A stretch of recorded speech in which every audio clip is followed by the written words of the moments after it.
Hello and welcome to another episode of the Uncommon Energy Podcast. On this week's episode, we'll be talking about the results of the Utrecht Netherlands special event, which took place this past weekend. We'll be looking ahead to the Charlotte Regional Championships coming up this coming weekend. We'll, of course, have Guess That Flavor Text, everyone's favorite segment of the podcast. And we'll wrap up this week's episode with some really exciting news, some brand new cards that were recently revealed over in Japan. They should be coming out here for us in America sometime in June. Really exciting stuff. Some really good looking cards. I'm definitely excited to be talking about those at the end of the episode. Well, we got a lot to get to before we get to that point. My name is Chip Ritchie, and I'm joined here, as always, by my friend and co-host, Azul GG. What's up, Azul? How we doing, man? How was your week? Doing pretty good, Chip. Pretty uneventful week. Same old content stuff. Did watch a little bit of the regional that happened in Taiwan, and we probably would talk about that a little bit more this week if there was like a the results were like anywhere yet, like where we could see them. But I haven't seen anything yet as far as results go. I think the only thing I saw on Twitter is that there were the first seed going into Top Cut, I believe, was undefeated with Gardevoir, 11-0. I think they had 11 Swiss rounds into Top Cut. So Okay. Gardevoir. I've been seeing a lot of people hating on Gardevoir. Not hating, but like saying like the deck's inconsistent. It's not it. So maybe, but like I mean, that's pretty good showing, right? It is best of one. That of course always adds like I think it's a negative on like the overall outcome of a tournament. Not like that is bad that they went 11-0 with Gardevoir in a best of one tournament, but I think best out of three does add a little bit more depth to tournament runs for sure. But yeah, we don't really have a list of results, or I wasn't able to find anything. So not going to talk too much on that, but that was cool to watch. There were some really cool Arceus decks. So Arceus lives, I believe, in rotation. It was kind of initially written off by a lot of what I'd seen of people's testing and like what people have been saying. So that's cool. But besides that, yeah, nothing too interesting happening on this side of the on my side of things. On my side of things, just same old, getting ready for, of course, Charlotte this weekend. Yeah, kind of a uneventful week for me, to be honest, as well. I also watched a little bit of the Taiwan regionals. I watched it while you were watching it, actually, on your Twitch stream, and yeah, it was kind of Choice. interesting to see how. Yeah, good choice. Yeah, um, yeah, I chose that over like not being able to understand the other casters that were actually doing the event. So my choices were pretty slim, to be honest. But Yeah. um, yeah, it was good. I mean, it was fun to watch that a little bit, get a little bit of a peek head into the new set. I really enjoyed this weekend on Twitter, seeing a bunch of people posting about their pre-releases at Scarlet and Violet. Let us know if you went to a Scarlet Violet pre-release this week. Did you get anything good? I unfortunately was unable to go to one. I don't think Azul really cares to go to one. I normally like to try to go to a pre-release when I can. They're a good time, but didn't get to make it out this weekend, unfortunately. Oh, Definitely I a lot more did. enjoyable since they added the battle deck. What do they even starter decks? Whatever you call Yeah, them. Yeah, you 'cause when I've you done that get an once. evolution pack in the kit, yeah. Mm. Yeah, I remember pre-releases when you just literally got handed 7 packs, and it was like, Yeah. "Good luck." Decks were so bad then. It was literally if you pulled an ultra rare and you played that ultra rare and 39 energy cards, and that was Yeah. it. Yeah. That was the only deck building option you could have.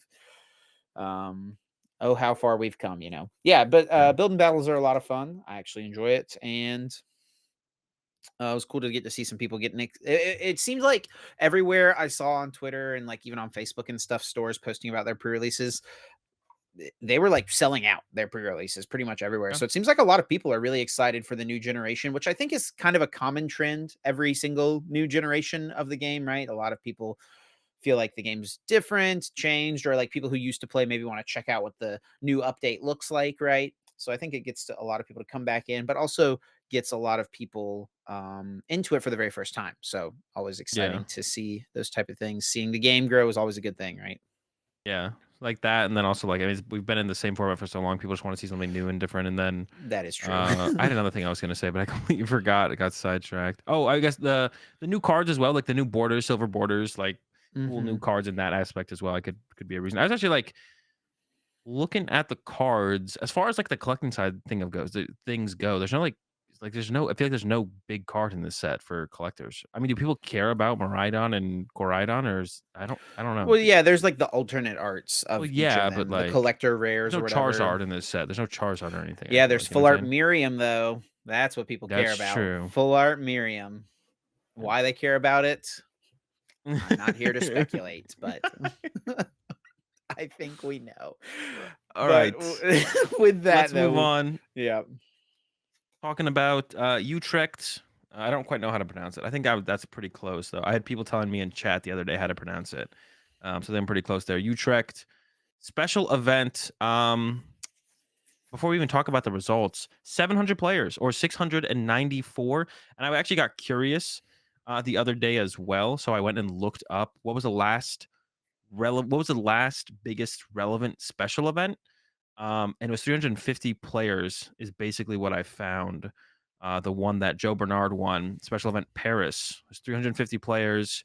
And so that's like because like there's the opens count as special events, I guess technically. Like that's what they're listed on as limitless is like so excluding the world's special events, looking at just region based special events outside of worlds Mhm. special events. The biggest one before Utrecht was special event Paris, Joe Bernard one that had 348. So basically double the amount of players for a special event. And me and you were talking about it. Well, I there was was like one in saying, Bilbao this year as well no, no, no, in not like the September. last special event, the last biggest one, the Oh, biggest one sure. before Utrecht was Oh, I understand what you're saying. yeah, Okay, yeah. So sure. it's basically doubled in size.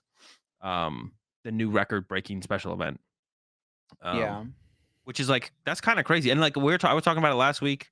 Like sometimes not all the top players go to these, even if it's in their region because it's a special event. Not as much on the line. You know, like you win, you get like 3 booster boxes or a case or whatever. You don't get 5K. And this one had 700 players, which is just that feels insane to me. That's so Yep. many people who went to a special event.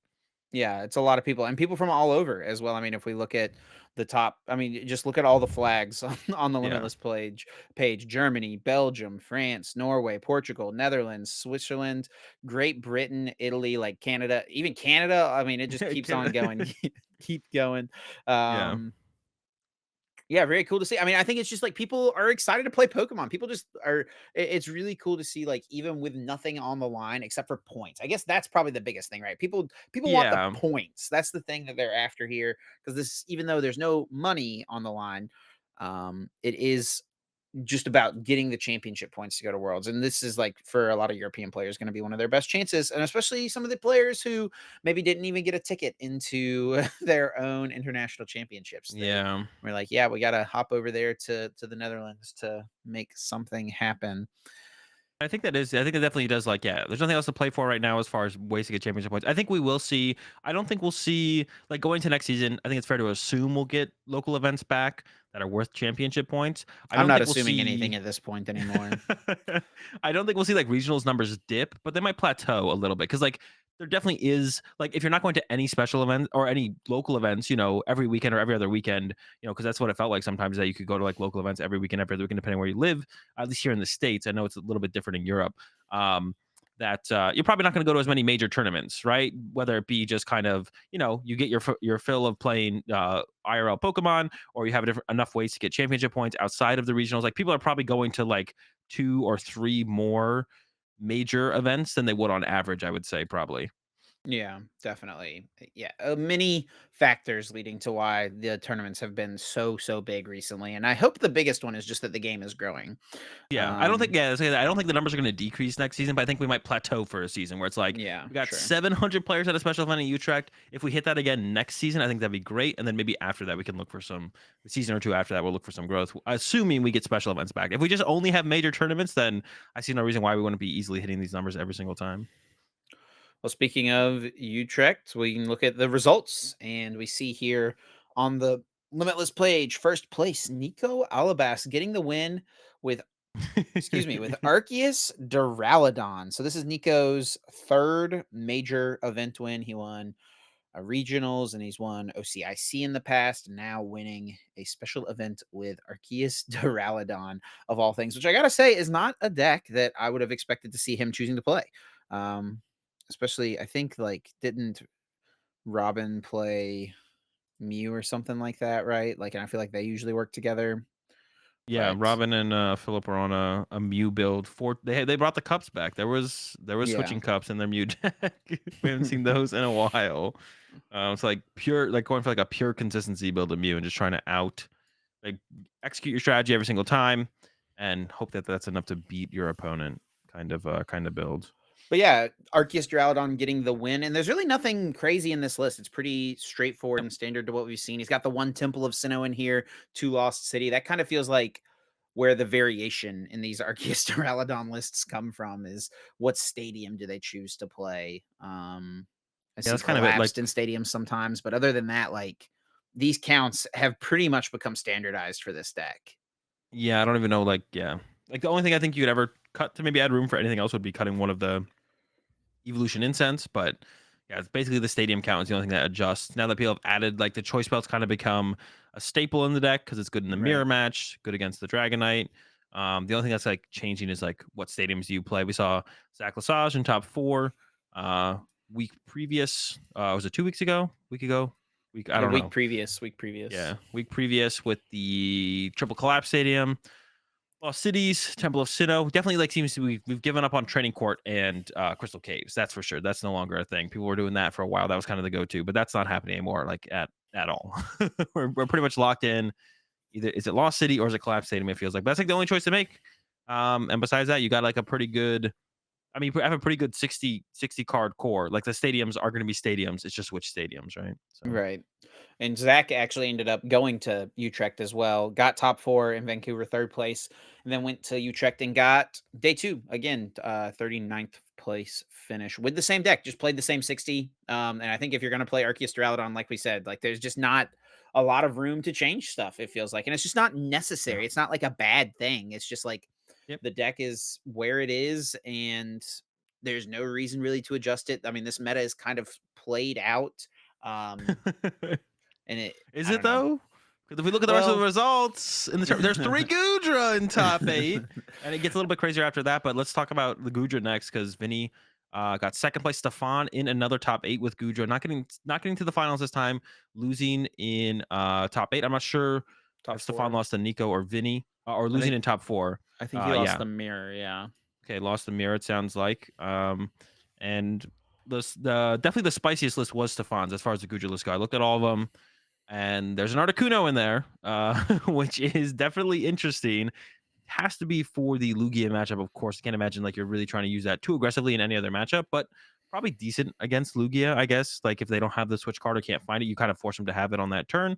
But even then, you're still getting that 70 damage in there, which lines up pretty well, I feel like, for Gudra's math. Like you can paralyze the Stoutland, stop that from attacking, so you can clean it up next turn with the Gudra, paralyze the Lugia in the active, clean it up next turn with a choice belt, or hit it twice with the Articuno and then go into the Gudra to clean it up. So it can kind of buy you some time, it feels like, is the kind of the point of the Articuno. Yeah, and I think that this is like for I don't know, I would have thought going in for a Goodra deck to see a lot of success, it would have needed an innovation like that, like something for the Lugia matchup. Because as it stands, overall, like I mean, if we look at the way Vinny's list is built, it's pretty similar to just what we've seen more recently, right? Yeah. With the double Roxanne, the one Drapion, and a lot of people really just don't feel like this deck has a great Lugia matchup. And I mean, it's probably not as bad of a matchup as I think people tend to Make it out think to it be. is. Yeah, Yeah. yeah. It probably the percentages probably do run a little bit closer than people think. I mean, triple Temple of Sinnoh is pretty decent, obviously. Um, but I would have thought for a Goodra deck to really make a deep run, it would have needed some sort of innovation like the Articuno. So it's cool to see the Articuno, but also it's not necessarily what was needed, right?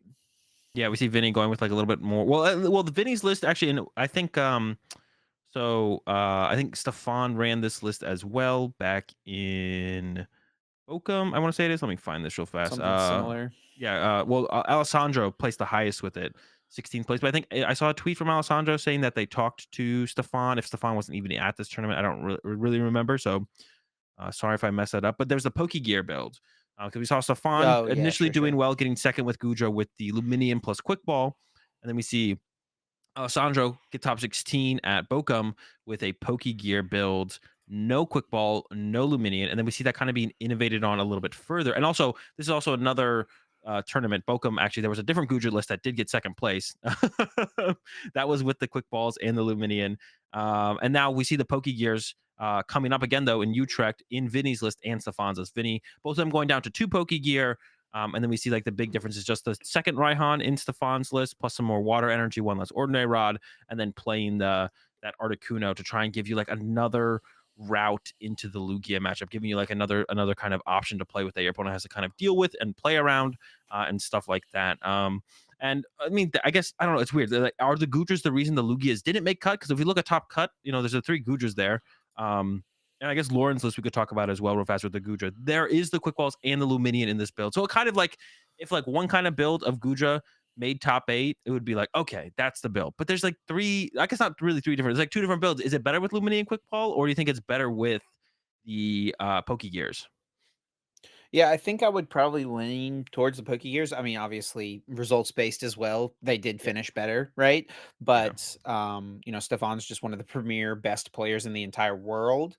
And so I trust his testing process, right? And if he got Yeah. to the point where he seemed to feel like this was a bit more consistent. And it also like I feel like when I've played Goodra as well, it's not infrequent enough that Luminion loses you the game, right? Or Yeah. becomes not that it loses you the game, but it gets you too far behind almost, right? Just because Yeah. it's 2 prizes. Sure, you can aqua return it, but if you aqua return, then you're not using rolling iron, and then it's easier. Your Gudra's a little bit more at risk, right? So, and also anytime it's always interesting. I see people talk about like in these some of these Mirage Gate decks, it's like, yeah, you can just get your Luminion out of play. But using a Mirage Gate to just put energy on Luminion and then put all the energy back into the deck feels like such a mid use of of Mirage Gate sometimes, you know?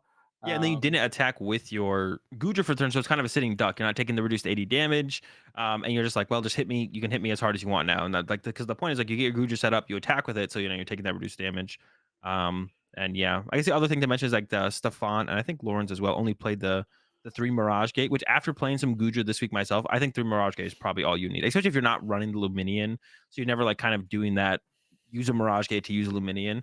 3 Mirage Gate feels pretty reasonable, especially like in Stefan's list or even Vinny's list. You have that Raihan in there as well. But if we look at the rest of the top 8, like I was saying, only one Lugia, and of course it was Tord with the Lugia in here. But like there's 3 Goodra in top cut, so that's taking up a decent amount of space. A couple Mews as well. Are the Goodras the ones that are beating the Lugias? It feels so weird. I feel like this is like almost feels like an anomaly. Like I don't. It doesn't feel like we should go from Vancouver where there was 6 Lugias in top cut, and then another 1, 2, 3 roughly in top 17, and then they're definitely sprinkled out through the rest of top cut. And then we go to Utrecht, and it's like there's 1 Lugia in the top 19 decks, right? Or 2 Lugias in the top 19 decks. We'll call it there. 1, 2, 3, 4, 5. There's like 5 in the top 32. It just feels like it feels like it's not like people are going more out of their way to tech for Lugia. But why does that happen? Is it just like unaccountable back and forth in the universe of Pokemon that it's like the law is Lugia must dominate this tournament, but then must not dominate the next. Like, what is this? It feels weird because it feels like almost everyone seems to agree Goodra is unfavored to Lugia. Lugia is the most popular deck. I don't think the numbers will probably change here at Utrecht. I haven't seen the percentages, but it was probably 30% day 1, close to 40% day 2. it's actually Um, 30% day 2 Okay, I based mean, still on the pretty high, limitless right? stuff. Yeah, But then sure, sure. where are the Lugias? Where are they? Is it more of the good players maybe just putting it down? Well, and it also could just be a situation as well of you know, the matchup is probably not worse than 60-40, right? In Lugia's That's favor. still pretty good. It is good, but is it unreasonable for like several people to roll 40% 2 times or like have games that tie that get them close enough and then they dodge the Lugia matchups? Like it could just be a perfect storm of situations that lead to this. But like also we can't forget that in Toronto, Kobe got second place with Goodra just In Vancouver, the week yeah. before that. Or yeah, Vancouver. What did I say? Toronto? Toronto, Yeah, yeah. yeah, in Vancouver, some other Canadian city, right? Yeah, but But it feels like an anomaly where it's like people aren't it doesn't feel like people are actually teching more for Lugia, but then it's shifting back like so many tournaments this year we've seen the shift, right? Where it's like 6 in top cut, 1 in top cut, 6 in top cut, 1 in top cut, or like roughly those numbers, right? It yeah. feels like that's like an anomaly to me. Like that shouldn't happen. Well, I mean, I But it think if you is. go a little farther down though, maybe that there. you can see that the field maybe had a few things that were a little more volatile. Like we've got Carl Peters with the dedicated paralysis Intellion deck, got Yeah. 12th place.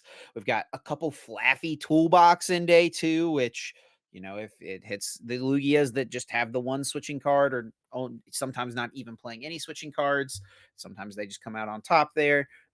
Mew as well. If Mew just wins enough coin flips, like there's a lot of Mew in day two. I don't know what the numbers look as far as Aerodactyl goes. We actually could look at that real quick of the Yeah, Mews maybe in you're day right. Maybe two. I do think Mew is like slightly favored against Lugia, like 52% maybe or something. Sure. But maybe you're right. Actually, the Maybe majority the though, the majority though did not play Aerodactyl. The one yeah. one Aerodactyl is in 21% of the day two Mew lists. Yeah, there's actually a Drapion in one of the top 8 Mew lists. So they were prepared for all the other Mew players. I haven't seen that in a while. Um, but both the lists were pretty straightforward. It's kind of like the lists that we saw do really well back to back in San Diego into Bochum, which is There were like two straightforward. people in Utrecht that were playing Mew with Drapion in it. Oh my gosh, they knew something and no one else did, I guess. Yeah. Yeah, I mean, yeah, it's interesting. Maybe the meta was more hostile than I'm thinking because as you do reach out of top 8, it's like okay, Yeah. Gudra's not that hostile towards Lugia. It doesn't seem. Oh, it doesn't seem like it, but maybe the matchup isn't as favorable as anyone thinks. It does kind of feel like that way sometimes, where there's kind of like a notion that's kind of projected throughout the community, and maybe it's like genuinely how some people feel, but then it kind of like everyone latches onto that idea of a matchup being one way when it really isn't actually that favorable or unfavorable. And it's just kind of like that's what people are saying, so that must be true, right? Like someone said it first, and someone just kind of agrees with it, and it just kind of carries on. And not enough people actually tested the matchup, so maybe it's not actually that bad. But in my testing, in my playing of it personally, I do feel like it is slightly unfavored, or like it's unfavored for Guja. If you could avoid Lugia all day, you'd be chilling. So But let's based talk on about a the. yeah, Oh, go ahead. well, Go ahead. Yeah, just one another. more point on this. Based on the 1,000 games played of this matchup on Play Limitless in this format, the online tournaments, the Lugia is favored 52%, 52.63. So that puts it probably a little bit closer than maybe people think. But I think also as well, there has to be a little asterisk there because you can't this is not like the perfect number, the definitive, this is the Yeah, matchup percentage, right? But it is still something good to reference, I think. yeah, And also, definitely. interestingly enough, Mew 48% win rate for Lugia. So that puts it at that 52 that you said as well, favored for Mew. Yeah, just 52. And maybe that's all that Guja's unfavored is. Maybe it's just like a 52. But yeah, speaking of the one Lugia that made cut, it was Tord with Lugia. So staying true to the Lugia, this whole format so far. And the list was interesting for sure. Not because there was anything cool in it, because there was nothing cool in it. And it literally was just probably close to maybe the most like straightforward Lugia list you could possibly play. 17 energy. The thing that I think is funny about Tord's list is it has 17 energy in it, which most people are like up to the 16 number now, but still not playing the V Guard energy. Still anti V Guard. Committed. Yeah. We had nothing spicy at all, right? Really not. I mean, he does have the 4-3 Lugia line, so Yep. like the majority of lists going into this were at 3-2, it Hmm. feels like, right? So it has the 4-3. But other than that, yeah, I mean, it's just maximum. This is typical toward maximum consistency, right? Yeah. And what we're Uh, used to seeing on his end. Of course, that is going to end up in some unwinnable scenarios and matchups, which we saw Tord hit. Oh, that's right, because Tord did play against Nico in top 4, so it had to be Vinny versus Stefan. And Tord even tweeted out before the top 4 match started, about to start top 4 and ready for a swift exit or something like that. Because Yeah. no vacuum to deal with the parasol. Once a parasol gets on a Duraludon, the game literally just ends, and Nico would just win eventually. So pretty like almost an impossible matchup for Tor to try Like and Nico beat doesn't even have Nico. to put energy cards on it. Doesn't even have to Yeah. attack. If Nico just and Nico assumedly had knowledge of this as well, because also if you look at towards picture he posted on Twitter, right above it is Nico, where Nico was setting up to post his picture. So like, these guys were cool with each other, kind of knew the situation, I feel like. Oh, they get Um the. I didn't realize they got the. That's cool that they got the medals for it. I thought those were only for regionals. So that's cool that they oh, actually it got. is interesting. And it actually even says regional on it. You probably can't see it, but right Huh. there it does still say regional. I mean, I definitely feel like special events, especially with how big they've gotten to at this point, should definitely count as they're like I like to like think of like ICs and regionals as like major tournaments in the Pokemon TCG, like major wins. I think like I mean special events I think fit that category at this point as well with how big they get. Sure. I mean, So I it's think cool it to see them get depends the on how medals. big it gets, right? Like, I mean, if you you know, label one of them as a major, you gotta label all of them as a major. And even when you're looking at, like, the smaller ones are usually in situations where it's like they'll have regionals about the same size anyways, so, sure. at that point, all the best players are still showing up, it seems like at this point, so major dubs are major dubs at this point, I think. Or I think they count as major dubs, and at that point, a major dub is a major dub. Doesn't matter what size the special event is. So I think this Um is really interesting because toward obviously this is the most recent Lugia list that did really well, but I still would say going into Charlotte and then even looking forward to Fort Wayne, the last regional championship of this format, I would say the majority of people will not look at this oh, list, no. like will not even change things similar to this list. Like, sure, there will be No. maybe someone out there who cuts both vacuum and just goes with the 4-3 Lugia, but I would say the majority of people are going to lean more towards Ian Robb's list from Vancouver. I mean, no vacuum. You only have the pump like, even up against the Goodra matchup, you're gonna like, the Sinnohs can become a problem. You only have a pumpkin, right? Like, Well, I don't think remember anyone's. Lugia can discard the Well, yeah, stadiums. yeah, yeah, but, like, that's what you mean you're forcing him to attack with Lugia instead of having the option of a Yveltal return or something, right? Sure. So you, like, take that away. So yeah, I don't think anyone's gonna really copy Tort's list. You might see a couple people playing it, but, like, I do think if your goal is to win the tournament, the tech cards I do think kind of reign supreme a little bit. Like, I'm a big fan of consistency when I feel like the power of your deck, can overcome the lack of tech. And I think we saw that. I mean, that's when Tord won LAIC. That's when I think it's strongest. Going into new formats, I think is when consistency is usually greater than tech.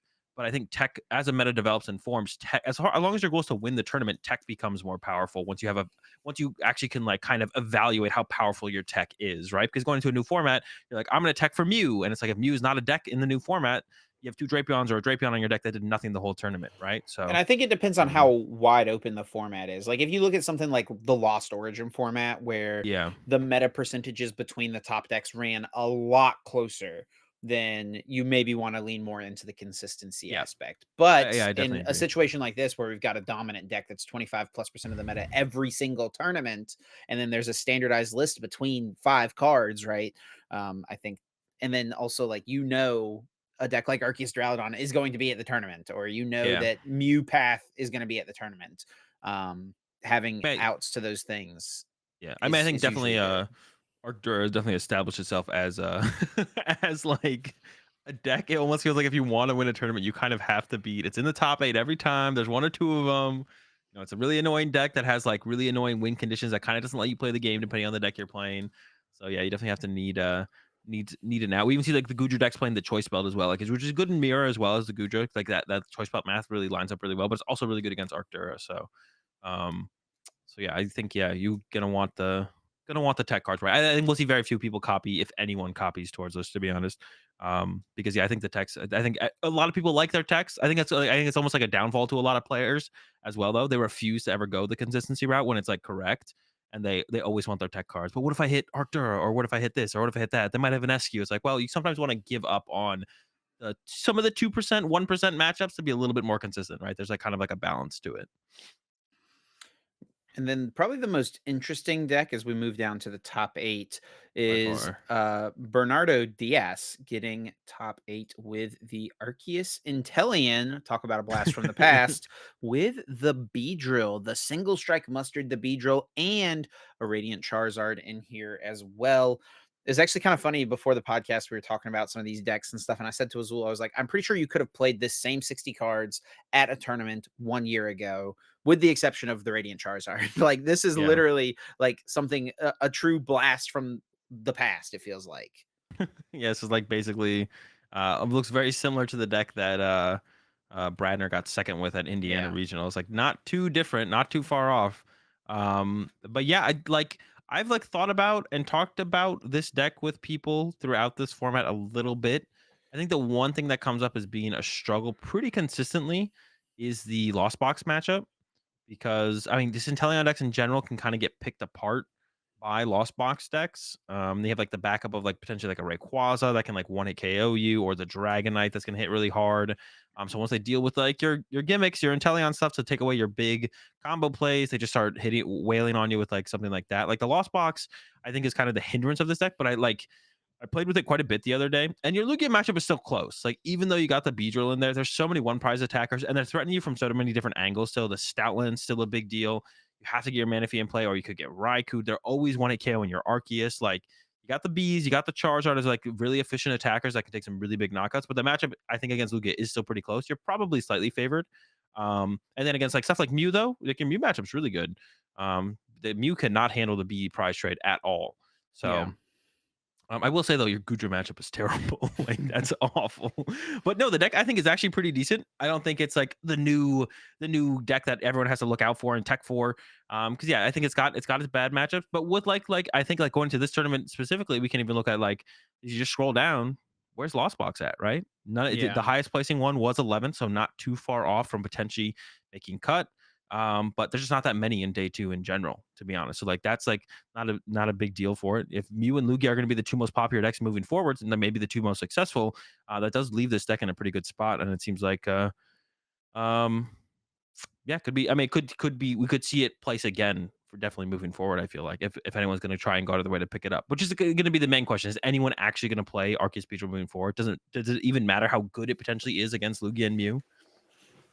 Yeah, I mean, I feel like I've seen at regionals as I've walked around, like I've seen the Arceus Intellion deck once in a while at a table. It's not a common pick by any means, and is not something that has ever had tournament success in this format. Or not that I can really remember. Maybe like a top 32 finish or something like that. But Yeah, um, yeah, I mean, definitely really cool. Beedrill is just a super strong card. And obviously, everything in the Lugia deck plays special energy, so you're going to get that knockout on the Lugia. Like you said, the Mew matchup. I mean, you don't even have to play Drapion, which we see is not even in this deck because you yeah, just get the double B drill and there's nothing they can really do about it. You've got Vacuum to get rid of the Parasol. They usually only play one. And then, worst case scenario as well, you've got Radiant Charizard to just kind of take two prizes on a Genesect at some point. Like, so yeah, it seems like a solid deck overall. And, you have one of the best support engines in the history of the game in the Intellion Drizzile yeah. engine. You've got Arceus V Star, which has one of the best abilities in the history of the game in Starbirth to be able to set up whatever you want. And it's a really solid attacker as well. So, yeah, very cool deck. Congratulations to Bernardo on the finish. Definitely, I think, kind of the standout deck of the weekend for sure. The most surprising thing, without a doubt. Yeah, definitely, definitely. Yeah, it was gonna be tough for them, I think, to get through this top 8. Like I said, I think the Goodra matchup's tough, and there was a Arctura lot is lot of them up there. it's probably I not don't great either. that one's, like, manageable because of the Charizard. For one, like, I actually hit one on ladder the other day, that one felt manageable because of the Charizard, like, towards the end game. Like, it's probably close to, like, 50/50 because your first Arceus is hitting their Arceus with your double turbo, then you set up an Arceus with 3 basic energy, so, Maybe it would of feel course, better you're if there was like a Clara or something like that in the deck to just get 2 uses of the Charizard, right? yeah, I mean, yeah, Ordinary Rod, but that is definitely, like, a steeper, or a Oh, harder yeah, thing to there is kinda the pull Ordinary off. Rod. Okay, yeah, Yeah. yeah.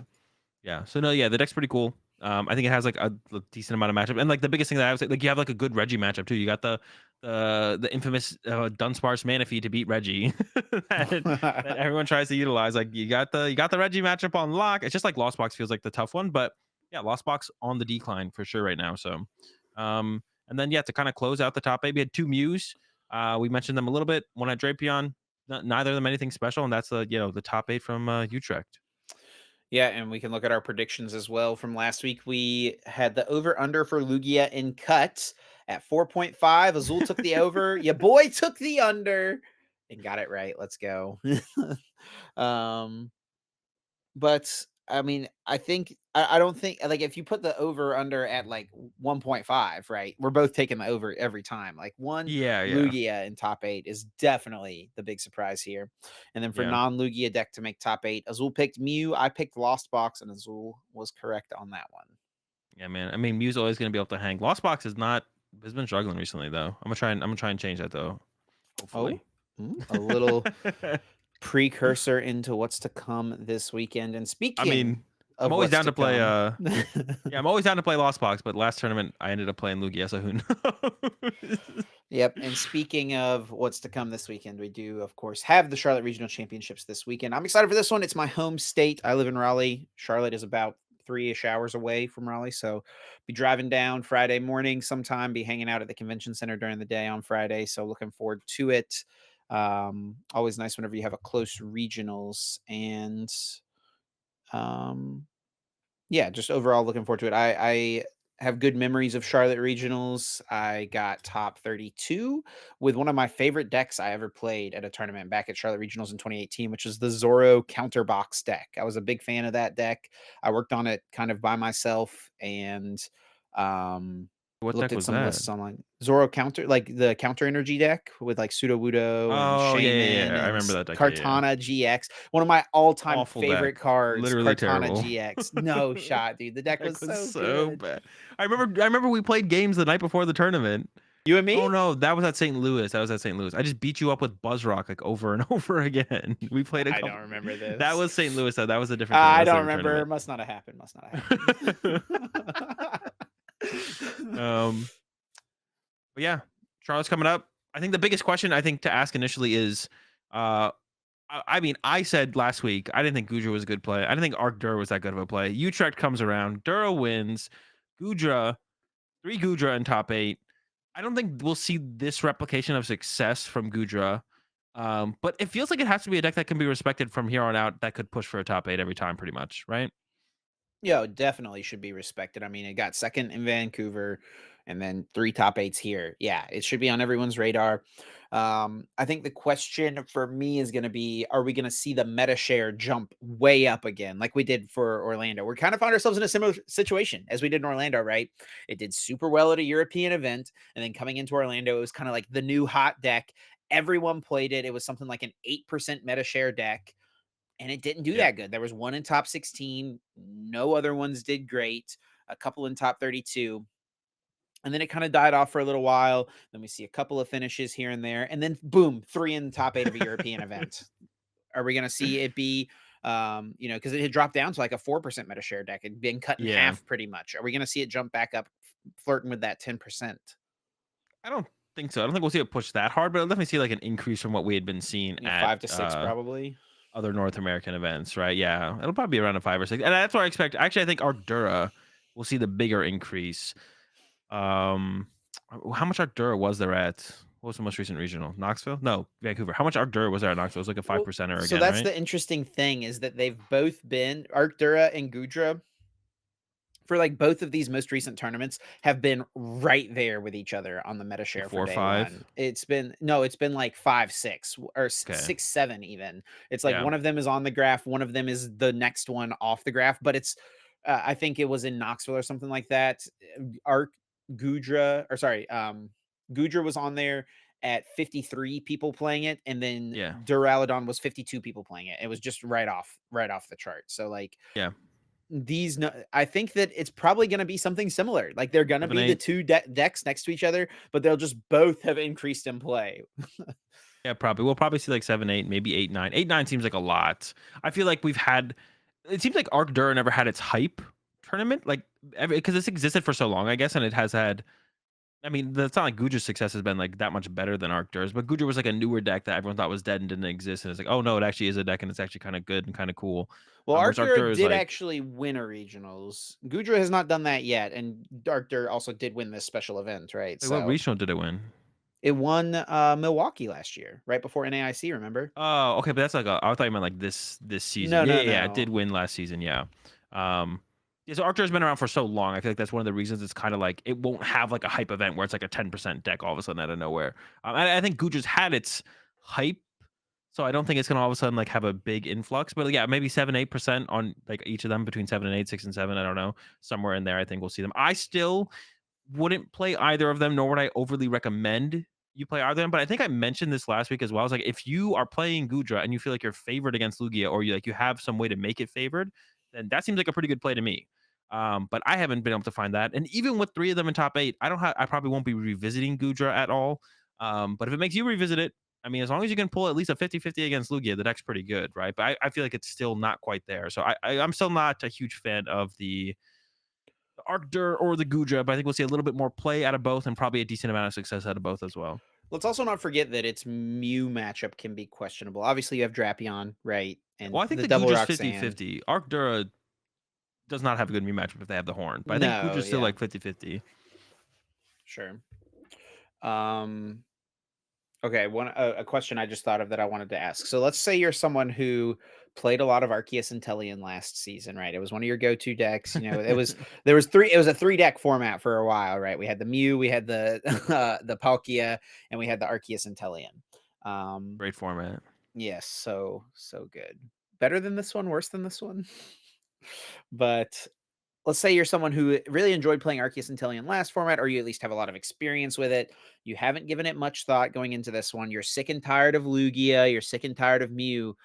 Is now the time? Is seeing Bernardo get the top 8 all that you need as someone who really enjoyed this deck in the last format to give yourself an excuse to pick it back up and run it back for this weekend, or maybe I think Fort Wayne even in a couple weeks? I think if your goal is not to win the tournament, then yes. If you're like trying to make day 2, maybe push for a top 8, 16, 30. If you're like comfortable with that, then I think the deck's actually like pretty good.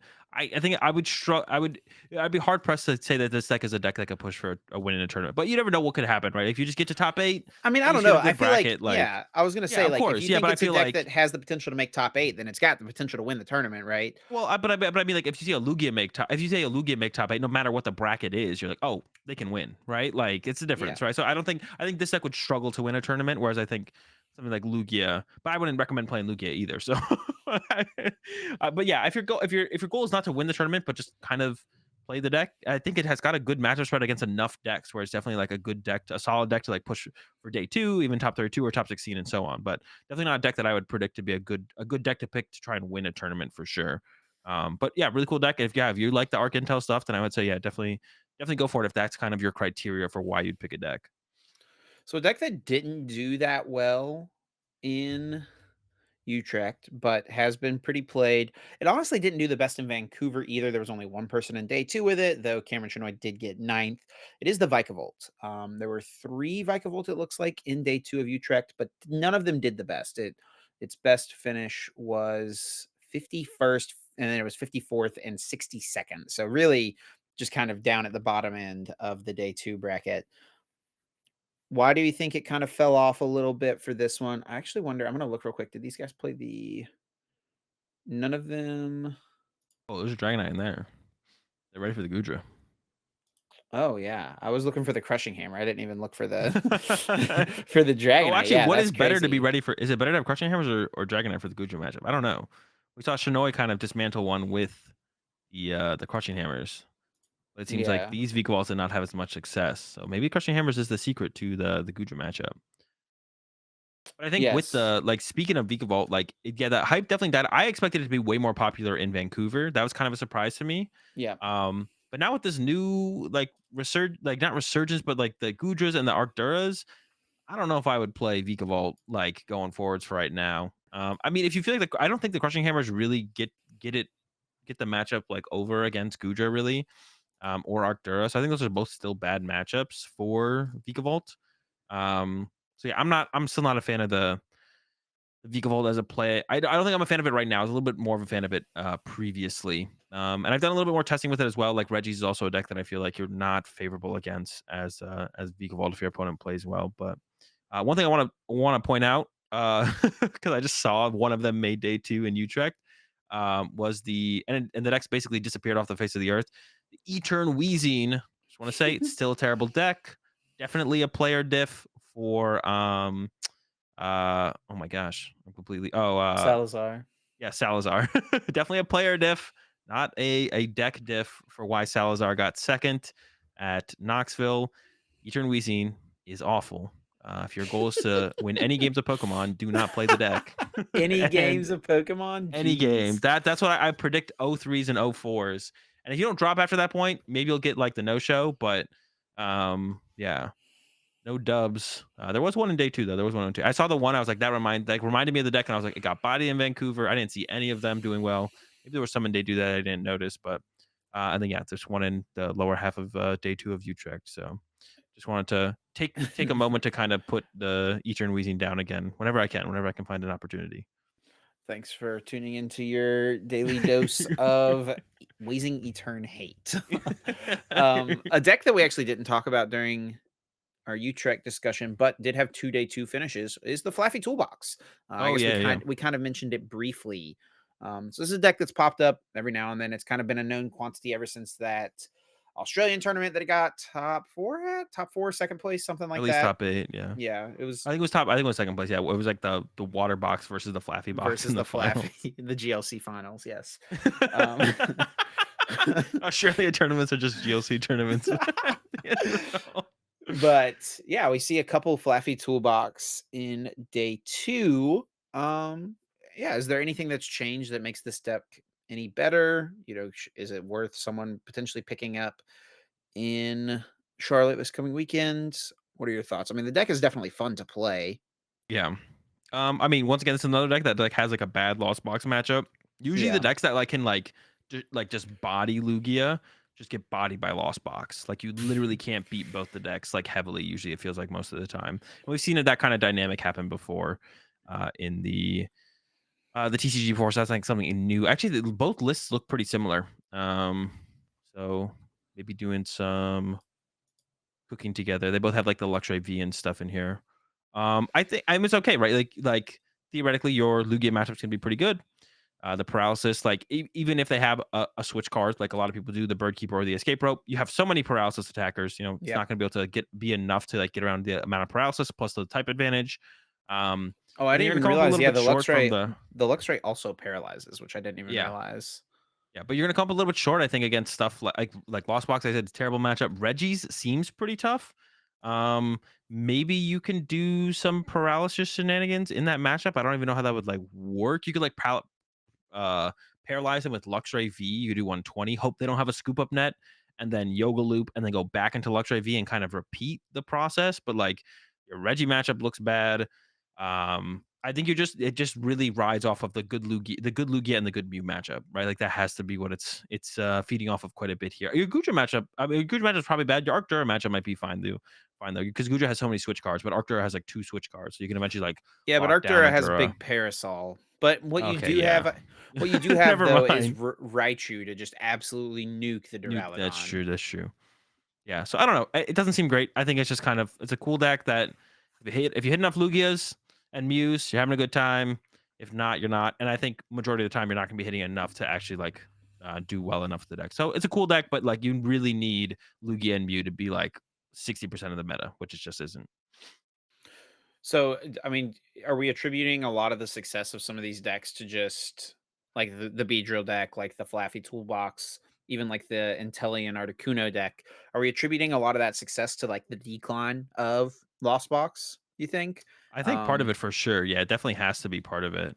But even then, we see like these decks that just kind of maybe that's like that's what you were saying. Like these decks, they're doing better because there's less lost box, so they're hitting more Lugia, so they're destroying the Lugias. And then the decks that are like okay against Lugia but destroy these decks are the ones that are actually winning. You got the Dura, the Goodra, right? Like those actually come out on top overall in this exchange. It's like, haha, I found a deck that beats Lugia. It's like, okay, well, you don't beat Goodra, so now Goodra gets to win the tournament, or Arctura gets to win the tournament, right? It's like you don't sure. get to win the tournament, you just get to make way for the Goodra players. You kind of like are like the first line of defense, and then the Goodra players have to beat their 1 or 2 Lugias, and then they get to the top 8 and push for the win. While you end up in top 16 with your paralysis deck. You like kind of cleared the path for them, and that's like the furthest you're gonna get. But yeah, I think the decline in Lost Box definitely is part of it, right? That's definitely why these decks, these paralysis decks, can do well because they just get farmed by Lost Box. Lost Box just absolutely destroys them. So let's do our predictions then for Charlotte this weekend. We're going to keep the over under for Lugia and Cut at 4.5, even though we're It's a coming bounce off of a back tournament. tournament where it was just one. Like, I think that this is the lowest that maybe the over under should be for this format, just based on kind of what we've seen so far. So over under 4.5 Lugia and Cut. I'm gonna go under on this one. Yeah, maybe I don't know if we're gonna see that change here though in North America. I feel like there's too many Lugia heads Yeah. in North America. I feel like we're not gonna maybe see that shift of more of the better players kind of putting it down, which I feel like is what we saw a little bit Yeah. at least in Europe. Even if they weren't switching to because yeah, 'cause we saw like the Schultzes playing Mew and stuff like that. So I'm gonna go under though. 4.5 is still a lot. That's a lot of Lugias I need to make cut. I plan on hopefully not playing Lugia again, and I plan on being in cut. So I'll be one of them. I just need like a couple You've like said 5 that a other lot people, this year, 4 other people to join me. and it I'm hadn't. trying. I'm trying, Chip. I'm I trying. believe in you, Azul. I believe in you. I'm going to go with the over here because I don't think that anyone who's been just dominating with Lugia this entire format, the Not putting Hedricks, it the down. Bradners, the Fentons, like these people are not putting the deck down. Ian Robb, like these people are going to play the deck again, like almost definitely. And so I'm gonna just um put my bets on that they're just going to keep rolling with the same deck, and those players are going to probably be in top 8 once again. um That's a pretty safe bet. we didn't really speak much on Reggie in the Utrecht discussion, but it did pretty decent throughout the tournament. You were noting before we started recording that of the Reggies in day 2, the majority of them were in the top 32 or like the Yeah, top towards the top half. 40-ish or so. So overall, Reggie did pretty solid over in Utrecht, and we're coming off of Vancouver where it was a 9% day 1 meta share deck. Do you think that Reggie's still pretty decently positioned in Charlotte? Like, I mean, nothing's really changed for the deck. And also, what do you think the best finishing? Our prediction point is what is the best finishing Reggie player? Like, what placement? Um, yeah, first when I read that thing that you when you have it in the, I thought you meant like which Reggie main will go the furthest. Like, is it gonna be Fontenot or is it Rahul, gonna be yeah, Rahul who's going all the way? I think I actually don't. I am not as hype on Reggie as I used to be as being like a solid play because I actually think your Lugia matchup is just slightly unfavored. And if anything is if you're even slightly unfavored to Lugia, to me it doesn't make any sense to play the deck. So I do think you're slightly unfavored to Lugia. Unless you can come up with like some new tech for the matchup, a little bit. You just need a little bit. I mean, we've seen like the little bit of like evolution from like the escape rope and the boss being added, which gives some flexibility to the matchup. I feel like for sure, but I still feel like it's just not quite there. Now there's this Goodra. There's definitely going to be more Goodras than there would have been if Utrecht hadn't had happened.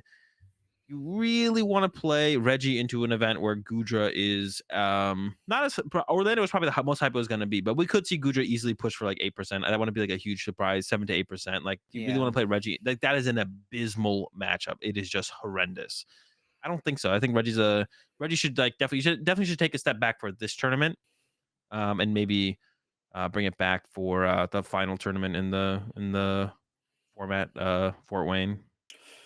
Yeah, I'm not loving Reggie's for this one either, to be honest. I mean, even stuff like the Mew and the Duraludons, right? It feels like the majority of Duraludon are settling on the Lost City. I mean, that's what Nico won with. So if people are looking to Collapse is play still it, tough though, to be honest. huh?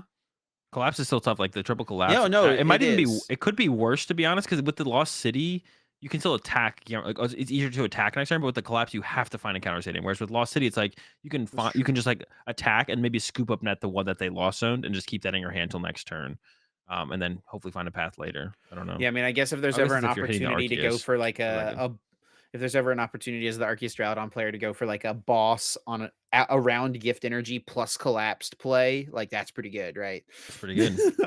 Even better than maybe Marnie collapsed because you're still giving them gift. So, Yeah. um, yeah. So I mean, I think both of us kind of agree Reggie doesn't feel the best for this weekend. What are you going to give the best finish though? Uh.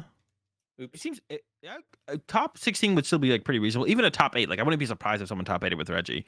I'm gonna be pretty harsh though. I'm gonna go with the top 32, the highest placing Ooh. Reggie. Okay, I I'm was gonna counting say top on 32. I'm counting on everyone else to kind of pull their weight here and actually like beat the Reggie players that they should be beating. No misplays. We're taking them down this event. I'm gonna give it a top 16. I think it's gonna be still reasonably enough played, and I think good people will choose to play it, and at least one person is gonna have a decent enough run. But yeah, I don't think we're gonna see it in top 8 this weekend. And then last question: will a Beedrill deck make day 2? It's kind of the big unique deck this week. Is it something that will we see something similar to what we saw with Goodra? Right, it's the new hot thing. People are gonna hype it up, play it. It's gonna be on the meta share chart day 1 on the tournament. I don't think it's weird because like and I feel like the player that plays the deck and actually like even just like one round deeper or two rounds deeper will drastically change how people view a deck, right? So like Stefan getting second at Bochum is a lot bigger than Bernardo getting top 8 with the Beetle deck. The name is there. Of course, Bernardo is a very good player. I think I've played Bernardo against Bernardo before as well. Bernardo's a very good player, but you know you can't argue against Stefan's name, right? Like bringing more hype to Goodra after Bochum than Bernardo probably bringing hype to the Beedrill deck. Definitely. So I feel, and also like even like even if Bernardo had gotten just top 4 or made it to the finals, there'd be such a bigger spotlight on the deck. I feel like when you fall in top 8, or if you're not streamed, I don't think Bernardo's top 8 match was streamed either. then that can also like detract a lot of hype away from a deck unless people just like knowing about it or thinking about it or even giving it consideration. And then some decks, just in general, outside of that, just like people like even if it won, people just wouldn't play it. I feel like this is also one of those decks as well. So I don't think there's going to be much hype around it at all. Maybe a couple people will play just because they like Arc Beedrill and they see that there's some proof that it's still decent. So like, oh, okay, I really like that deck. I'm gonna go ahead and play it. Um, so I'm gonna go ahead and say I'm gonna say no. I'm gonna say there's no Beedrill in day two. I'm gonna say yes. I'm gonna say someone sneaks through being in that class But I do of think the deck is pretty solid right now. Let me because like I sure. said that earlier, like I do think the deck is still actually like pretty reasonable. Like I said, if your goal is to just make like day two, then I think it's like a great choice if you like the deck. But yeah, I would say yeah. I'm gonna go with no in day two. I'm going with yes because, like I mentioned earlier, it just feels like maybe there's a chance someone who played the deck last year really likes the deck, sees that oh maybe it could still be decent, and decides to roll with it. So that's I'm leaning on the back of that. Maybe if Luke Morosa shows up to the tournament, he'll make day two with the the Arc Beedrill, right? Yeah. Seal that's on the back of Celio there. Any other thoughts going into Charlotte? Or you think? I mean, I think we've talked about all the decks. I don't think anything Yeah. changes for Mew. I don't think anything changes for Lugia. Right? Lost Box is maybe still in a little bit of a questionable spot. It feels like people. It's kind of a deck without an identity still right now. Azul's distracted, but Sorry, what was that, Chip? I said I don't think there's anything that really changes. We've got Lugia and Mew are kind of the same. Lost Box still maybe feels a little bit like a deck without an identity right now. Yeah, I don't think there's really anything else really. Yeah, I think it covers most pretty much everything. Well, let's roll into Guess That Flavor Text, everyone's favorite segment of the podcast. This week, it's Azul's turn to pick, so Azul, take it away. All right, Chip. Explain the game. Let's get into it. Guess that flavor text. Me or Chip picks a card and reads the flavor text to the other person, and then they have to guess which Pokemon that belongs to. Um, and there are 3 lifelines that they can use. Each lifeline you lose, you do get 1 less point. So if you get it without using a single lifeline, you get 4 points. For each lifeline you use, you get -1 point. Lifelines are what set the card is from, what stage the card is, and then read an attack name. Chip, are you ready for your flavor text? I'm ready, and I'm ready to pull ahead because I'm currently down just 1 single point. So we're going for 2 points this week, getting back ahead. Okay. Uh, when she's surrounded by cushions and dressers that I like, she looks just like a princess. Are you sure you didn't like pick up a One Piece card or something like that? Okay, so that all right. That is a real flavor text. It's not gonna be the one I'm gonna use. Someone told me about these flavor texts on the Wait. generations cards. And I Oh. had to read one of them out. I wanted to just throw one at you. But I have a different What? flavor text for you. It was just so ridiculous. Um, Wait, why did you yeah, not just go with that one? because you were never gonna guess what this is. What? Well, Actually, you know what? You might have. it's from But Generations. That is helpful. okay, but I'm gonna go ahead and give you the real one that I picked out. But they're just so absurd. I just wanted to read one of them out and see what your Oh reaction would my be. gosh. All right, the real flavor text for this week is the water stored inside the tuft on its head is full of nutrients. Planets that receive its water grow large. Planets? Plants that receive its Oh, water? plants. Did I say planets? Yes. Yeah, plants. All right. The tuft on its head is full of water. Um, I mean, water type Pokemon most likely. It could be like a bug type though that like waters like, delivers honey to the plants and stuff though. I mean, one of my first thoughts was Quaxley, and I think there is technically a Quaxley card because it's in a promo. But then Azul just made a really weird face when I said Quaxley, so I'm gonna What's a think it's Quaxley? I know. oh my You keep gosh. talking. I'm gonna look this up. You don't know what Quaxley is? The water starter from the new games? The little duck with the Um, little hat? oh, okay. Yeah, I know what you're saying now. Yeah, I Well, know I that guess one. it's not Quaxley. Let me rehear the flavor text one more time. Okay, Unless confirmed that's not just the Quaxley. ultimate bait and switch right The there. water stored inside the tuft on its head is full of nutrients. Plants that receive its water grow large. Okay, I'm gonna use some lifelines here. I'll start with what set is the card from? From Fusion Strike, Ooh, okay, so it is not Quaxley. unfortunately. Interesting. The tuft on it for nutrients. Okay. Yeah. I mean, I still want to lean towards a water type, but I don't know for sure. Let me go with what stage the card is.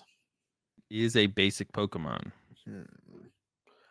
I'm just go ahead and use my last one Quaxly's a as basic well. So Pokemon. yeah, yeah, but it's not Infusion Strike.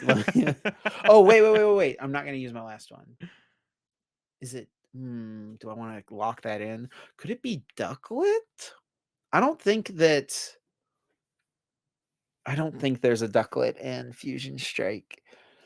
I don't know that it's a water Pokemon. I think this one is like deceptively a water Pokemon, but it's actually like a bug type or something like that. Let me go with read and attack name. I'll use all three. I'm not gonna pull ahead this week, but I can tie it up. The attack name is Pry. Pry. What? Pry the flower open and drop some water in, some nutrients. Um, Jeez, that's not helpful at all. It doesn't sound like a water type. I mean, I guess pry sounds maybe more like a bug type attack or like a grass type attack, maybe. Could it be a grass Pokemon trying to give nutrients to flowers? The tuft on its head. What has a tuft on its head? Part of me wants to think maybe is it like Shaman or something like that? I don't. Does Shaman have a tuft on its head? Oh man, I kind of think there is a Shaman in. No, Shaman's flavor text definitely says something about. I mean, this does say Shaman something have about one flavor flowers. It text? says something about plants, though. It says something about Yeah. plants, not flowers. I feel like Shaman's flavor texts all have stuff to do with flowers All right, Chip. I'm or gonna have to get the clock out thankfulness. soon. Yeah, I know. Well,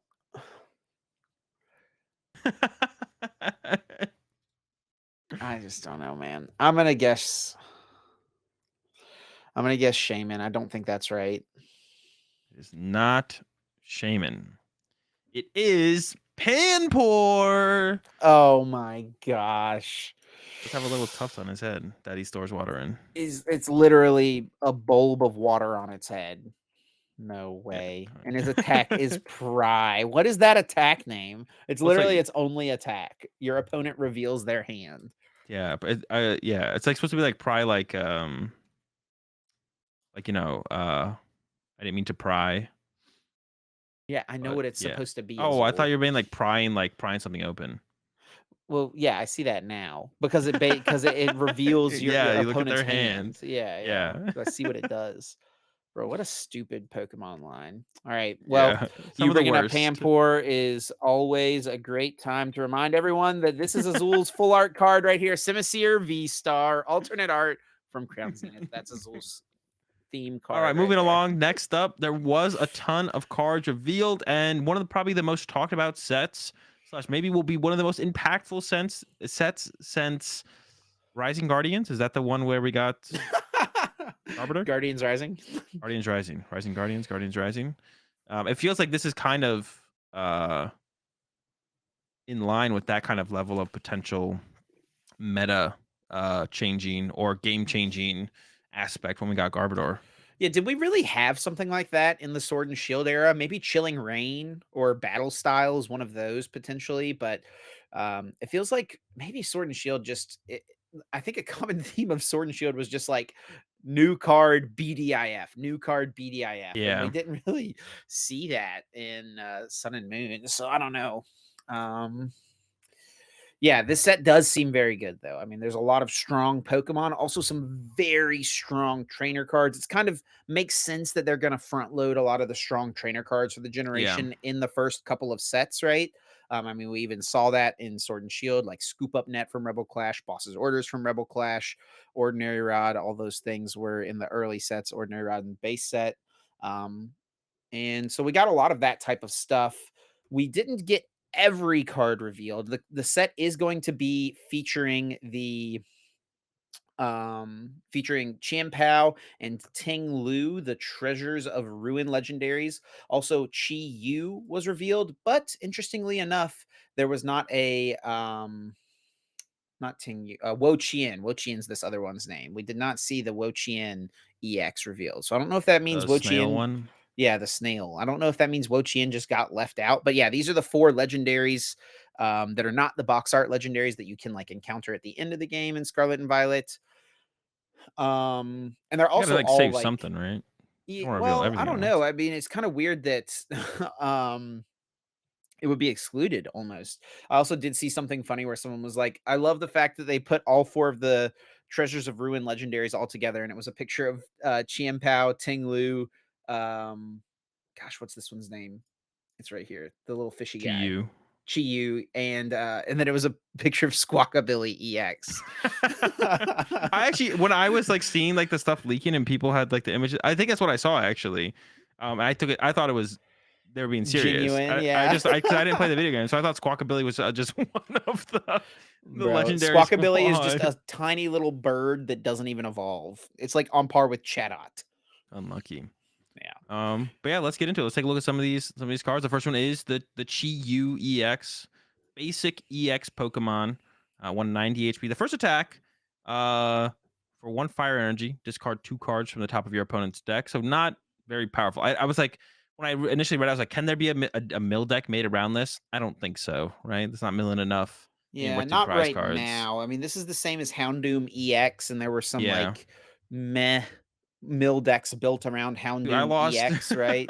I lost my winning in at the first IC, the first London IC to Houndoom EX. Mill. Let's friggin' It go. was So awful. sick. And then second attack, Flame Surge, 100 damage. Choose up to 3 of your bench Pokemon. That's a lot of Pokemon to choose. Search your deck for a basic fire energy and attach one to each of those Pokemon. So it's a pretty powerful energy acceleration attack. 2 prize Pokemon, 190 HP, and only 100 damage though. But I could see this being decent in some kind of fire deck, maybe Yeah, this card for is the Flame not Surge. bad. It's not bad. It's not amazing, but it's not bad. Um, and I think anytime you read a fire type Pokemon, you instantly have to keep in mind that we have currently in the format one of the best stadium cards to ever be printed in the entire history of the game.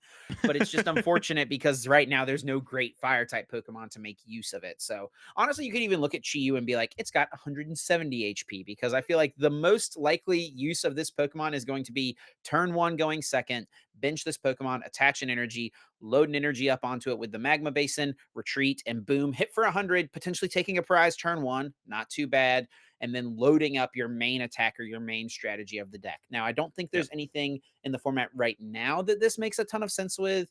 Um, I don't remember off the top of my head. Be Arcanine EX. Yeah, I was that was what I was gonna say, but like Arcanine EX, I don't think is like insane, right? If I'm remembering right, it's like an Right. okay card. Mhm. Um, so this is a type of card that it is worth like owning one of, right? But I don't think this is a card that's ever going to be played in more than a one of quantity in your deck. It's like a very I mean, yeah, okay card. if you're doing it like turn one, going second, you could play 2 or 3 of them. I could see like you playing like a higher count because like if that's like a big part of your strategy, at least 2.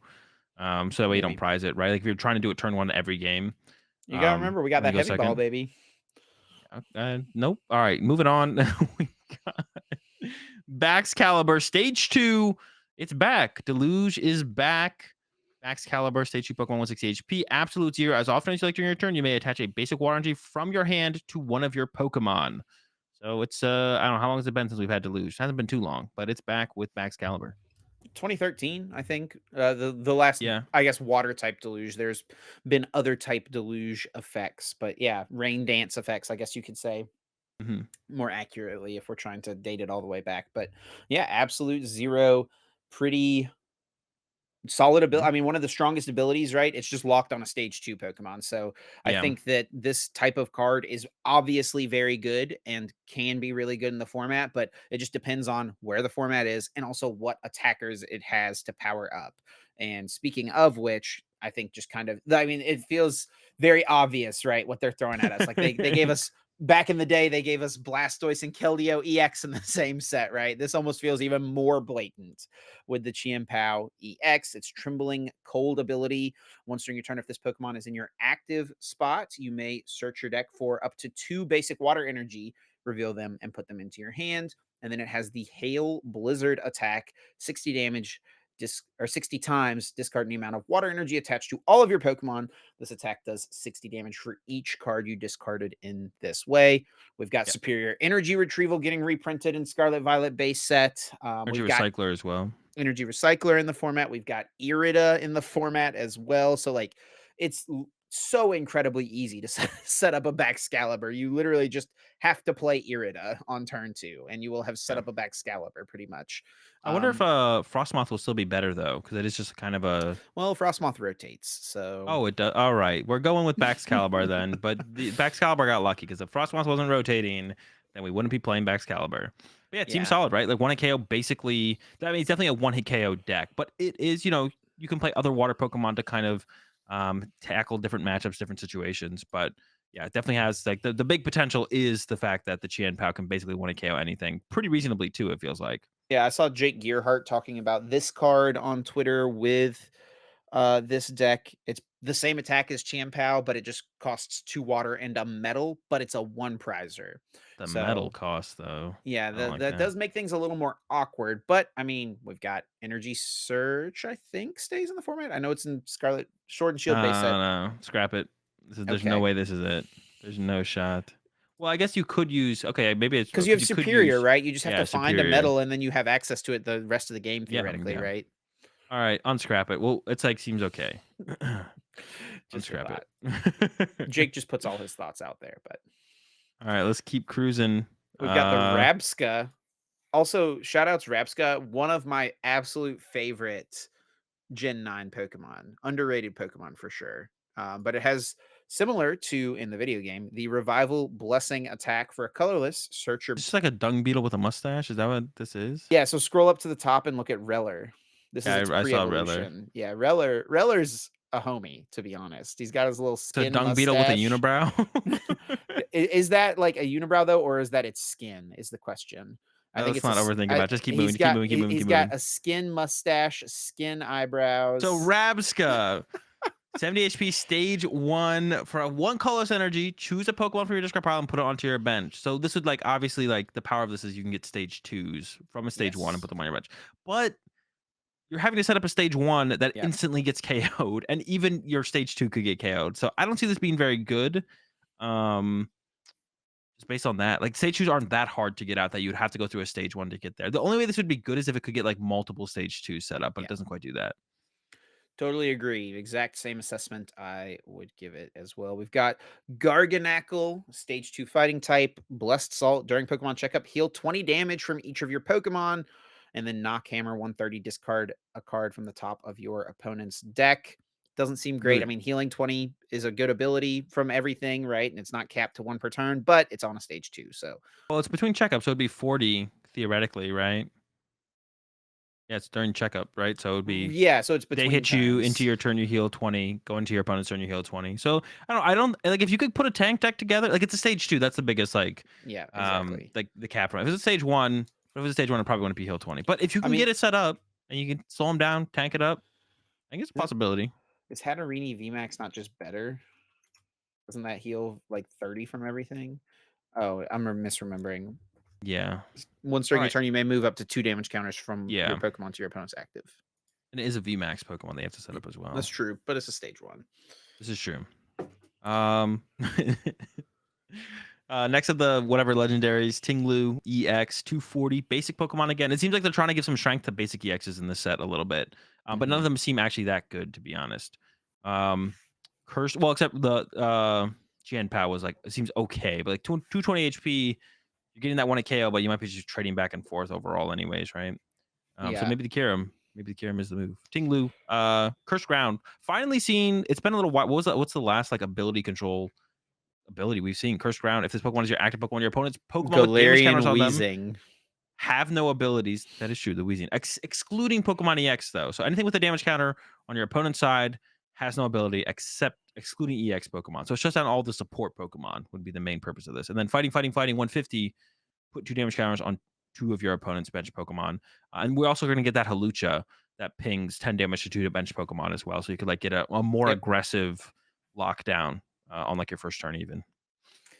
Yeah, so I actually at first I saw this card and I thought it was like really good because I didn't see that it said excluding Pokemon EX. And then when it says excluding Pokemon EX, it's a little more questionable. Now, most Yeah. Pokemon EX that have abilities are going to be like the evolutions and stuff like that. So maybe you can keep people off of that.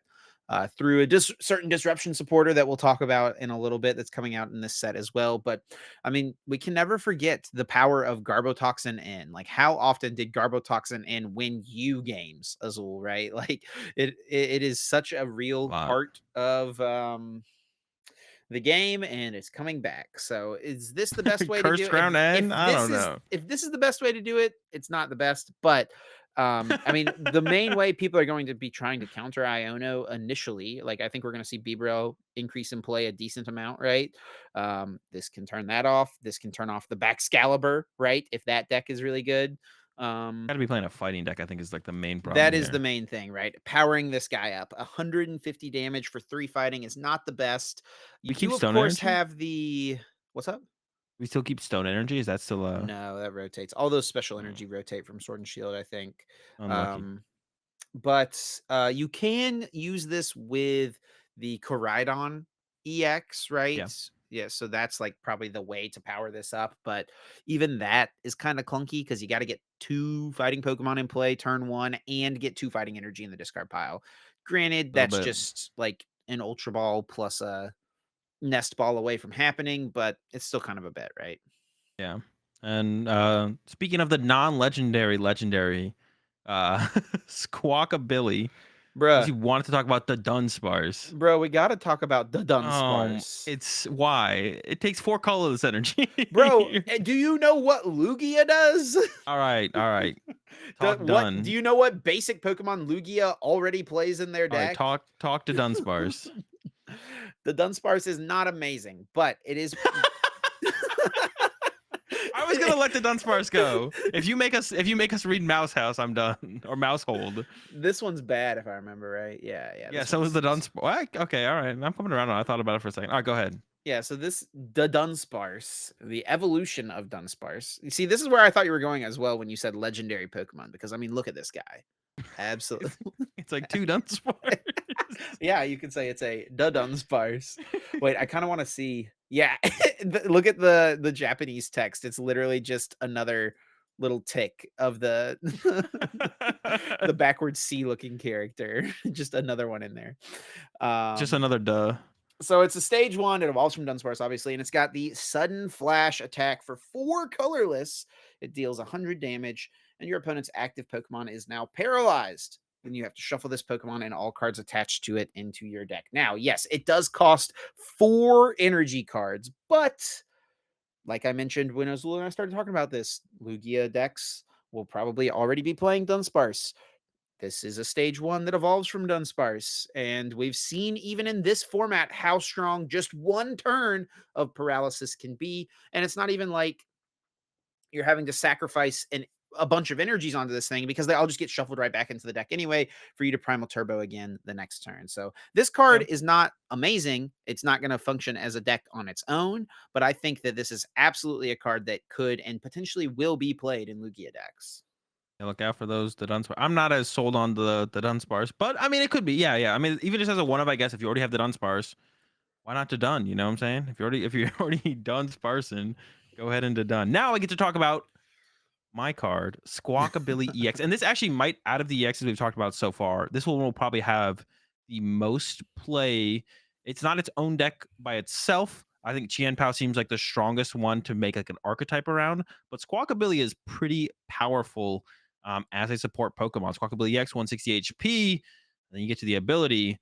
On your first turn of the game, you may discard your hand and draw 6 cards. You can't use more than 1 lively draw ability during your turn. So we're getting some big Dedenne vibes from the Billy, but it is only on the first turn of the game. That's it. You can't use it past anything past that. So it does seem like they're trying to give uh, some kind of push for like turbo decks, but not to the point where the turbo decks can't potentially fizzle out towards the mid and late game. We don't have just like Dedenne after Dedenne after Dedenne, right? Because then the attack gives it a little bit of extra for that early game potential with the energy flow for 1 colorless. 20 damage attached to 2 basic energy from discard pile to 1 of your Pokemon, right? So I think it's overall like a really good support Pokemon. I think it's a really balanced support Pokemon in the TCG.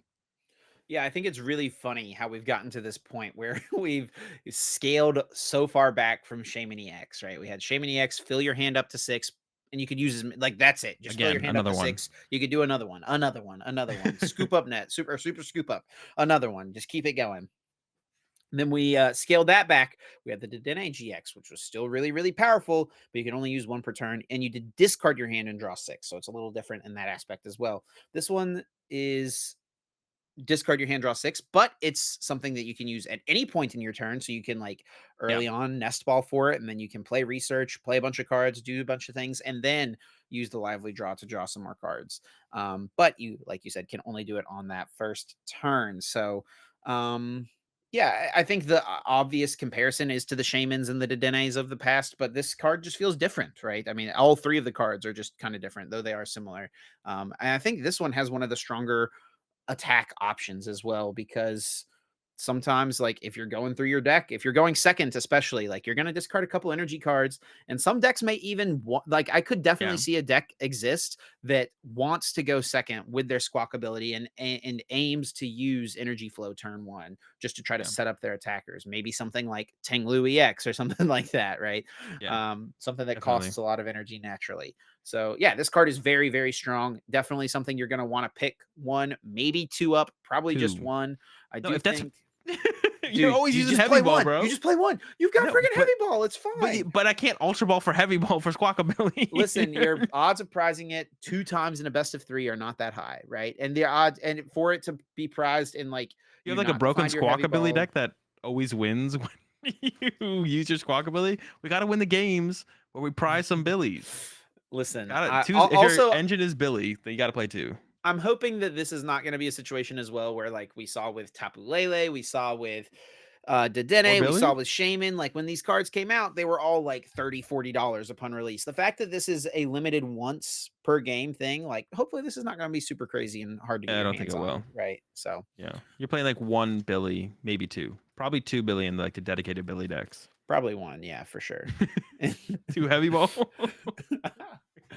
Hey, listen, man, you got to get your Ting Lus out of the prizes too. Turbo Ting, let's get it. All right, moving on.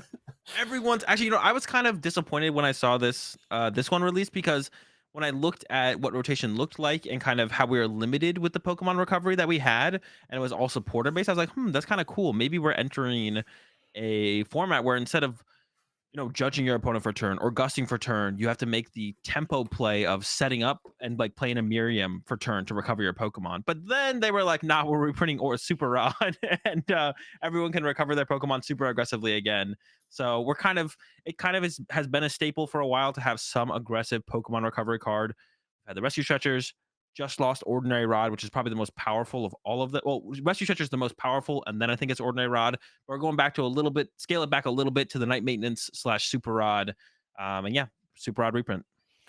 Yeah, this is an interesting one as well because it says it does not say up to, I should say. So like ordinary rod, you had kind of the agency of choosing just one Pokemon or just one energy card, right? Depending on the situation. But this, you Yep. are forced to put three cards back into your deck, which Yeah. most of the time is going to be fine. Most of the time you're going to want to be recovering three things, but there are going to be situations that come up where you just need one Pokemon, but you're forced to put back like two energy cards or something like that because it is Yep. mandatory. So yeah, I would have liked to have seen night maintenance be the print instead because night maintenance actually says up to, but super rod is mandatory to do all of them. I feel like So it's it's kind of almost interesting. I don't know why they didn't like update that, but it has to have been intentional, right? Because that's a change yeah. that happened for a lot of cards in the Sword and Shield era. Is that they got that little up to text added on? I feel like it's almost a better thing because it's better when it like the card is more broken when it says up to, right? Sure, I feel like the flexibility, it's so marginal, flexibility. right? Yeah, but then why is it bad that it's not there? I feel like the flexibility adds to sometimes stuff being too powerful. Because Like I think feel giving the players more choices is better. I mean, look at Fuel Blower though. Fuel Blower is broken. No one should ever want Fuel Blower reprinted. That thing was insane. It could get rid of everything. Like, and it could get rid of your side and their side and up to two. Like it was just absurd. Um, I think flexibility sometimes is not a good thing for the game. And you should have to like play around the possibility of having to put more back into your deck in these kind of situations. So I actually like Super Rod not being an up to card. All the up to stuff was kind of like it almost felt like it was like a safety net where it's like being forced to to do an action that doesn't have a bunch of variables you can choose from almost makes it like harder to know when and how to play the card sometimes. I feel like it's just like sometimes it feels like the flexibility is good, sometimes it feels like it's bad in terms of like the overall gameplay of the game. So I actually like the way they did Super Odd this time around. Sure. Obviously, an incredibly powerful card. Definitely something you're going to Yep. want to have. Plenty of decks will choose to play it. Yeah, I similarly would have been fine kind of seeing what a format looked like for a few months with just Miriam as your best Yeah. Pokemon recovery option, just kind of seeing what that looked like. Clara. Um, yeah, Clara, right, is probably a little bit better, I guess. But yeah, then we can move on to the Charm of Courage. So this is a direct reprint of the Cape of Toughness, with the exception of Cape of Toughness does exclude Pokemon GX. Charm Yeah. of Courage does work with Pokemon GX. And also, this is the first tool card that we're talking about. Of course, tools with Scarlet and Violet's release will all receive just a universal errata to where they are now their own category of trainer cards. So there's 4 different types of trainer cards now: items, tools, supporters, and stadiums. All 4 different. Yeah. I mean, this kind of hints a little bit maybe at something happening with Expanded. The fact that they made this usable on GX Pokemon. That's the only thing I can think about. But I don't know. Maybe Charm of Courage is a thing in the game, and they're like, we want to make a Charm of Courage card, and it's like, okay, we want to give basically 1 plus 50 HP. Either way, I think it's a good thing. I think KP Toughness was a cool card. I think Charm of Courage seems like a pretty cool card. Kind of fits the. I mean, like some of these basic EXs that we were just talking about, which it seems like these. That's what this set is about. Basic EXs. I mean, Ting-Lu can have 290 HP. Like that's a lot. And then I mean, I guess we are getting the Rocky chest plate, or what's it called? Something chest plate, which Yeah. means you take minus 30 damage. So I guess you'd have to choose between whichever of those, depending on what the other good decks in the meta are. But yeah, I mean, I think it's a good card. I'm glad it's coming back. Yeah, solid card to keep around. I almost wonder if like the fact that it says there's nothing on here about GX is it more a sign that there's an update coming to expanded, or is it more a sign Hopefully, of expanded going away? hopefully, either one, either Or one. is it more than likely But big not a update. sign at all and expanded is going to stay unchanged? As long as there's That's not that's probably what it regionals, is. as long as there's not expanded regionals, if things stay that unchanged, I'm down.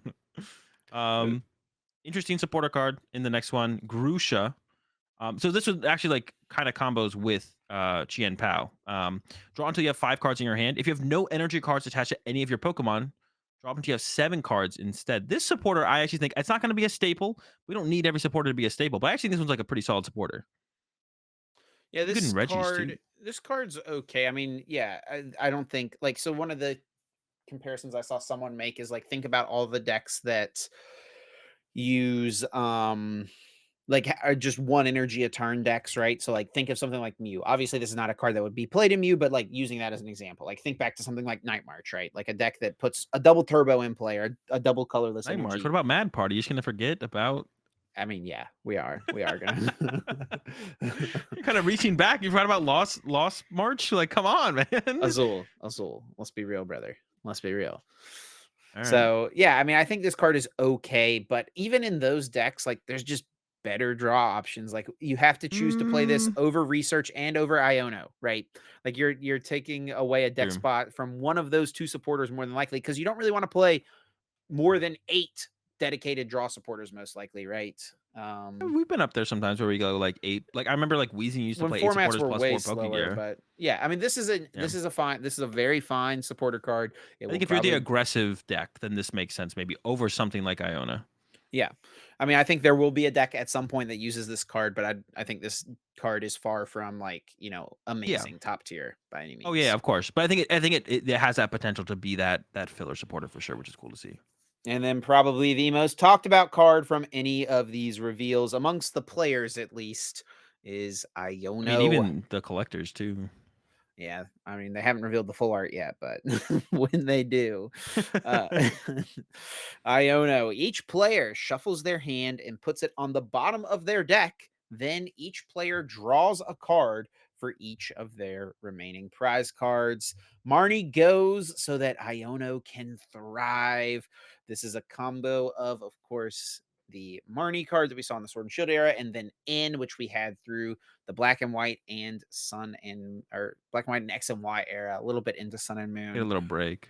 Yeah, and then yeah. So yeah, we've talked about comeback cards in the past, and we've talked obviously about how at Worlds they said they wanted to introduce comeback cards into the game, and I think this is probably one of the strongest ways they could have possibly done that, because now when you're playing a game of the Pokemon TCG, you're really never truly out of it because Yeah. there's always the chance you can Iono your opponent to just one single card.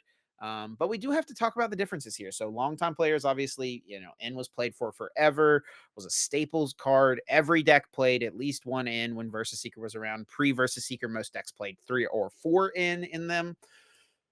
So yeah, where does Iono kind of stand amongst the disruption supporters? Is this stronger than Marnie but worse than N? Is this better than N? What do you think, Azul? And also, like, how do you feel about this for just the general health of the game and the fact that we have this comeback mechanic now? Are you okay with this being the comeback mechanic?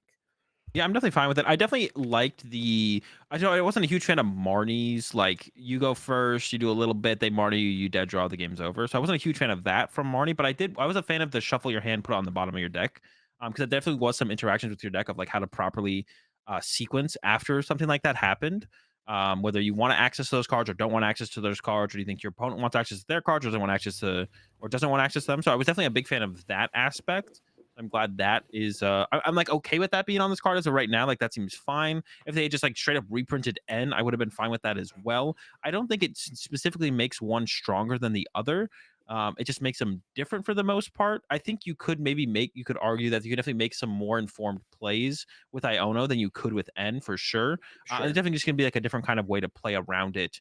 And I think there is, of course, going to be the people talking about the toxicity of the card overall. Like a lot of people didn't like getting N to one, but I definitely think the better players' win percentage was higher when N was a card, when being N to one was a thing. So that kind of only says that instead of complaining about getting Iono to one, you should probably just get better around playing getting Iono to one, or knowing when to Iono your opponent to one.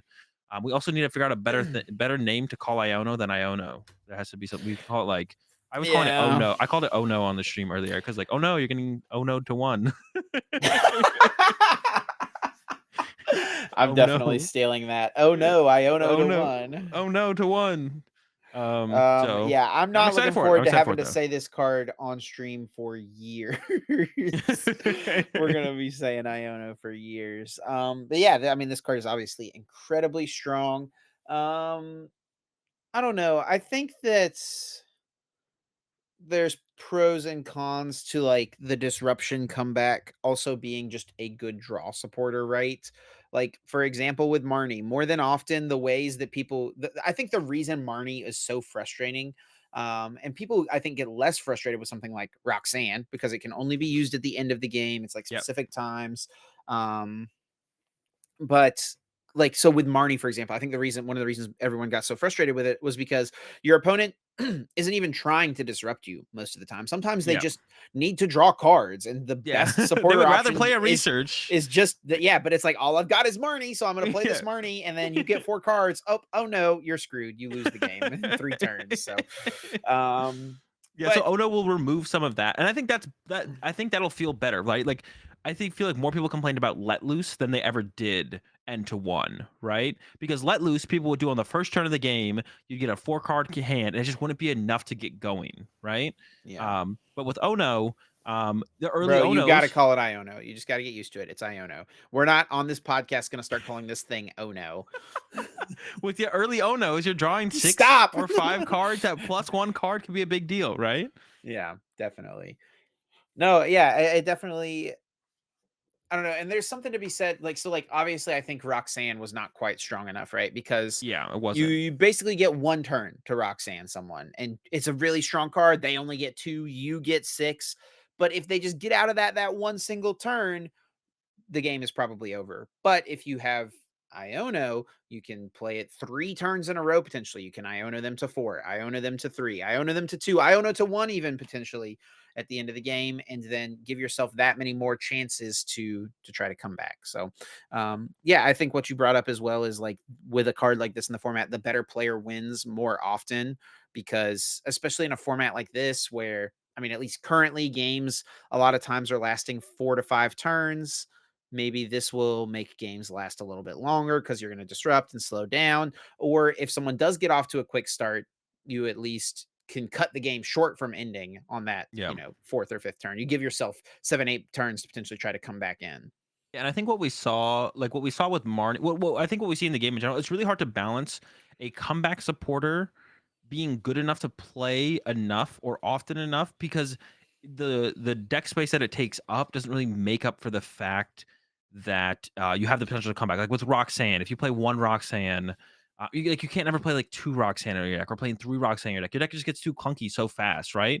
But Ono is a combination of an early game draw supporter and a late game and a mid game disruption card and a late game comeback card, which seems like a lot, but it makes the card actually it's really hard to find that sweet spot in Pokemon. I think Reset Stamp was also pretty good about that though, because it was an item card, so it allowed you to make more aggressive comeback plays where you could gust Yeah. plus Reset Stamp or just draw with research plus Reset Stamp. So it allowed you to be more aggressive on your end, which made up for the fact that in the early game Reset Stamp effectively did nothing. Yeah, Right. but I And so I think think being Marnie is like Marnie and Let Loose were like the worst of them because it wasn't like super disruptive in the late game. You could do some well-timed Marnie, some well-timed let looses, but most of the time it's just frustrating because when you got it used against you on turn one, you just never got to play the game to begin with. But with Ono, you're always going to be able to, everyone's going to get to play more Pokemon, and then you also just have that late game comeback potential that you have to play around and play into on both sides, right? Yeah, I mean, I think something like Reset Stamp is maybe I think it's a little too strong for something like a control deck, right? Well, I Because think like if we had like Reset Stamp plus Intellion, that would have been really bad. But Reset Stamp in the format that it was in, I think was like fine. I mean, I think that that's also the format that control was the best it's ever been. So What was that Pidgey control? Do we have Reset Stamp? Oh yeah, yeah, we did. yeah. Pidgey control So wasn't that good though. It didn't even beat Mewtwo. yeah, but we also had it in Zoro control as well, and Pidgey did beat That's Mewtwo. You expanded. How you can you you like definitely you sacked Grant so hard in that Atlantic City Finals for sure. and then in top 8 again in Knoxville, like just every time I play against him, just always sacking him, I guess. That's what he would say at least. Well, Yeah, yeah, he I can mean, I think overall, I'm a fan of the Iono coming Yeah. into the I think game. it's a I think, plus.